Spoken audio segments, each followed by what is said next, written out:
speak tonight to congratulate you on the DREAM Act, and in fact reinforce what Reverend Maupin said, and make my own suggestion, which is only Gary Peter Klahr, which is that we should not have the Super Bowl until we give rights to Hispanics as well as blacks in this community.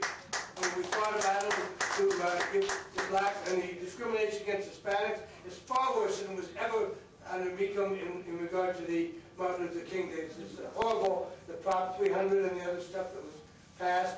And the DREAM Act, as I say, we have got to keep our feet to the fire of the legislature and Congress in that regard. The Democrats control. We'll have to see if they will get Pat Bush will sign it. One of the few things he will sign.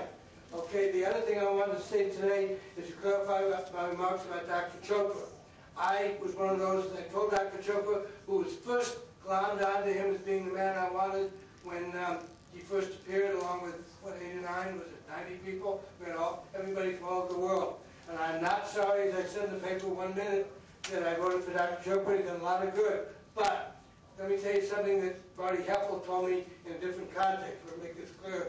Marty has nothing to do with this dispute or debate. Marty spoke about hard skills and soft skills. He spoke about the fact that the biggest problem they have with some of the kids from Metro Tech and all the schools, he's sort of a senior principal, is not the actual skills of math and science. It's things like character development, getting along with people, you know, those kind of what we call the soft skills. Some of them are more defined, like, you know, getting up in the morning in time and dressing appropriately, but others involve more broad character issues. So my problem with Dr. Chopra, and I shall not waste time or make any defamatory remarks, is that basically I believe he has some problem in regard to interpersonal relationships. I think that is important, and let me just state further clarification to the remarks made at last month's meeting by the departing board members, like Mr. Gerwal, who I served with for many years, and that is that we all get credit, everyone, the board, the administration, and especially the teachers out here for the education progress that's been made in this district. There is, as Dr. Chopra said, we are on a journey. We have not reached a destination, and certainly he gets some credit. The present board members, the ones who've been serving, is the ones who start tonight, get too much credit yet. But those of us who served in the past get credit. But the main credit goes to the teachers. They're the ones in the classroom each day. It's sort of like the difference between being a doctor and an attending physician.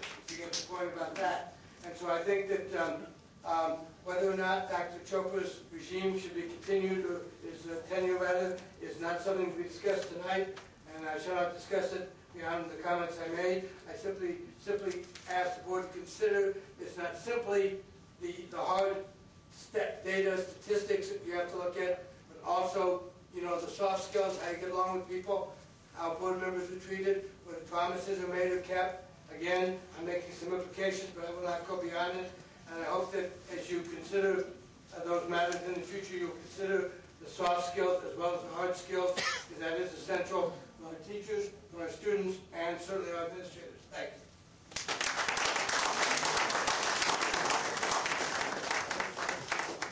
All right, that's it. I told you we would get to work right away and that we'd be busy, so our meetings will be interesting. I promise you that. Thank you all for coming, and we'll see you February.